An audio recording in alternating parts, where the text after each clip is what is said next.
Hello besties, బోటి fry ఎప్పుడైనా తిన్నారా? నేనైతే గోంగూర బోటి తిన్నా, మ్యాంగో బోటి తిన్నా, అలాగే బోటి పులుసు కూడా తిన్నాను, కానీ ఎప్పుడు ఫ్రై తినలేదనమాట. సో ట్రై చేస్తున్నాను ఎలా వస్తుందో. సో ఫస్ట్ అయితే బోటిని ఇలాగా నీట్గా వాష్ చేసుకున్న తర్వాత దాన్ని మొత్తం డ్రై చేసుకోవాలన్నమాట వాటర్. తర్వాత దాంట్లో పసుపు ఉప్పు వేసుకుని ఇలాగా మొత్తం మగ్గించుకోవాలి. సరిపడినంత వేస్తాను నేను సాల్ట్.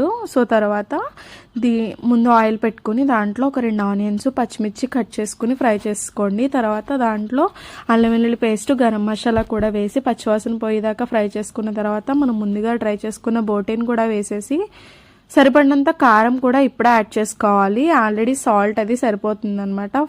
సో మూత పెట్టుకుని మగ్గించుకున్న తర్వాత కొత్తిమీర కరివేపాకు వేసి దింపేసుకుంటే బోటి ఫ్రై రెడీ. అండ్ టేస్ట్ అయితే చాలా బాగుంది. నేనైతే పప్పుచారు బోటి ఫ్రై చేశాను.